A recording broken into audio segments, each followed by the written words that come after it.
Hey there Wargamers, this is Justin from AMP Services, and I've got an exciting project to share with you guys this week. Matthew from Mini War Gaming has given me the opportunity to work on some of their pre-heresy Forge World models. They've asked me to paint some salamanders for them, and I'd like to take a moment today to share with you what I've been working on. These are the current salamanders that I'm working on for Mini War Gaming.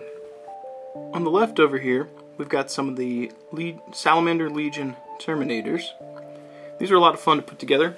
I really like them because the shields are pretty awesome. Just grab one of these and give you a quick look. Looks like dragon scale or something like that on the shields. It's pretty awesome.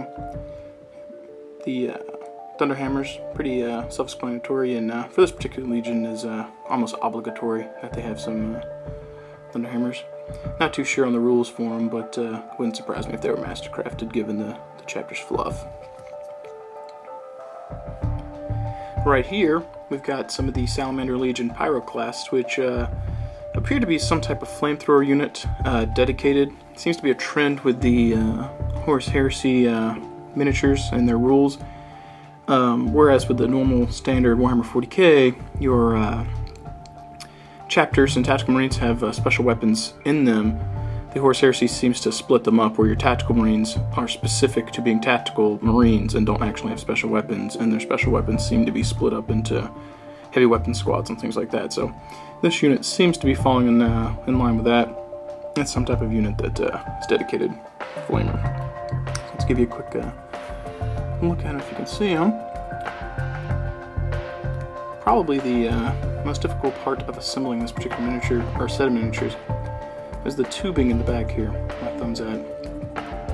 Took quite a bit of hot water. It's the method that I bent it with. You could probably use maybe a hair dryer or a heat gun if you got good control, but really does look really nice once it's actually bent into place properly. So these miniatures are pretty cool. I'm a big fan of the Forge World stuff. The extra detail that you get that you don't have on the standard Games Workshop Marines is really nice. So over here on the far right, we've got the Salamander Legion Tactical Marines. My favorite one from the unit is this guy right here, the Sergeant. He looks really cool to me because of his face.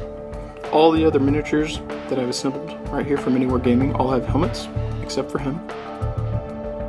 I assembled him without a helmet because he looked pretty, I won't say scary, but he looked pretty aggressive, pretty vicious.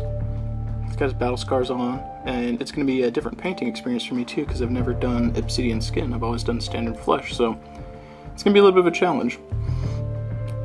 Additionally, this miniature has an Infernus pistol, specifically requested for Mini War Gaming to be on this miniature. Because he does not have a helmet on, I thought it would be really cool to assemble the helmet and have it attached to his waist. It's not necessarily the most practical thing to do in warfare, to not have your helmet on, but I think it looks really cool if you're going to have a unhelmeted Marine to have their helmet on their waist. Seems like a piece of war gear that they would not lose or forget, you know.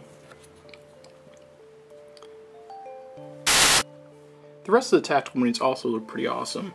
Essentially look just like the Sergeant, with the exception of having helmets. I'm not as big a fan of this particular style of armor.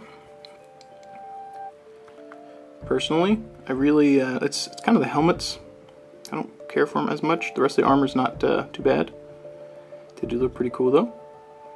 My favorite aspect of assembling miniatures though is having the opportunity to outfit them, or assemble them in some type of action pose.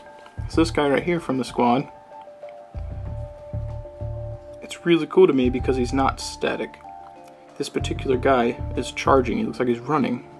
So if he's exiting a Land Raider or a Rhino or a drop pod, he looks like he's charging into battle. He's ready to wage war, bring death to the enemies of the Imperium. And I find that they're really, really cool. By comparison, static poses like this, they have their place. They don't look terrible, but they just don't look as cinematic, dynamic as the running ones do. So I try to minimize, whenever possible, the number of miniatures that appear to be just standing there. I really like I like the feel that the miniature's almost alive, like they're charging into battle. So but you know, you're kind of confined with the leg bits that you're supplied with here. To help the Space Marines, Salamanders, get across the battle, we've got the Deimos pattern rhino here. I think these are really cool. It's a nice visual difference, visually stimulating model compared to the standard rhinos that you see for all the other Space Marines. This one's obviously not finished. None of these are finished. I just finished with the green portion and doing some of the depth and the shadow on him. When this guy's finished, he's definitely going to be weathered up. And he's going to look all rusty, and he's going to look like he's been through some battles. I'm probably going to try and put some decals on here. We'll see what's going to fit with the Legion fluff, but at least somewhere on the front having a Salamander icon would be great. I think it really needs it. I'm not sure if we'll do anything on the rear hatch. I'm not sure if they do that. Or maybe do some small decals maybe on the door, like one here, and then maybe their Legion number on the other side. We'll see what's going to look well. One of the other things I really like about the Deimos pattern, in particular for the Predators and for the transports, is this extra armor plating across the top here, and the different front plating too. It forces you to place your headlights further down, and I think that looks really interesting. It's a different take on the model, and I feel like if you're gonna invest in these games and play these games, your model should be unique. Now finally, the last guy that Mini Wargaming sent me to paint. And that's him in the back, the Contemptor Dreadnought. One of my favorite miniatures from games, or from Forge World. This particular one has been magnetized as requested by Mini Wargaming. This particular Contemptor is the Salamander variant from Forge World. I really tried to get some nice fades, or at least transitions in color. I'm thinking about going back before this is done and maybe doing some laurels on his helmet. I think that really makes the Contemptor stand out, or any Dreadnought really. You know, if you're in a Dreadnought, you're obviously some Space Marine of importance, so it makes sense that you've got some battle honors, some commendations, something like that.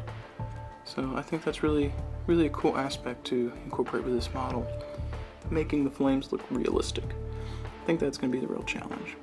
Currently we've got the Dreadnought close combat weapon right here. It's got a built-in flamer. Now you can see that it's got a sheen to it. When I'm finished, I'm going to put a matte varnish on these miniatures, so any sheen area will no longer be shiny. The painting process that I used in the particular paints from the Minotaur line, one of them left a sheen, and that's why it's got a shine. It's not a ghost tint though, so pops right back in there in a second. And we've got this other one, the other close combat weapon. Right off here. Let's fight me. There we go. This one's got a plasma in there. It's the two weapons that Forge World sends with their, two of the variants they send with their fists. So let's check out the other weapon options this guy has. Pop both these arms out here. So we've got the Karis Assault Cannon, which is by far my favorite piece of gear for the Contemptor Dreadnought. Putting two of these bad boys on here is just, it's just effective and lethal. And it's that, and it gives these guys the option for anti-air, which is fantastic. So, pops right on there. We've got a melt-a-gun right here, or multi-melt, I believe.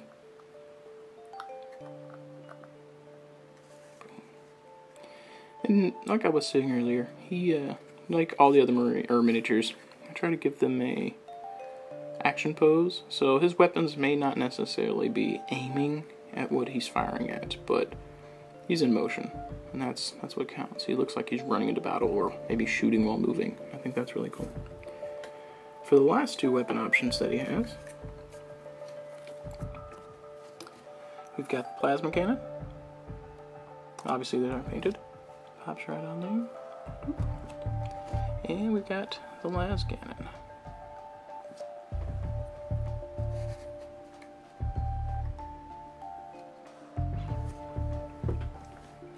I really think the plasma cannon is going to be the one that I like the most. I think that given all the green that's going to be on these miniatures, along with the gold and bronze and some of the flame effects and the black, the blue glow that I'll be able to incorporate on the plasma cannon right here, I think it's going to give a nice contrast. It's going to be a completely different color from the miniature, and it's going to be bright. It's going to look hot. So while I favor the Karis Assault Cannon, I think that plasma is going to look really awesome. I hope you guys enjoyed this studio update.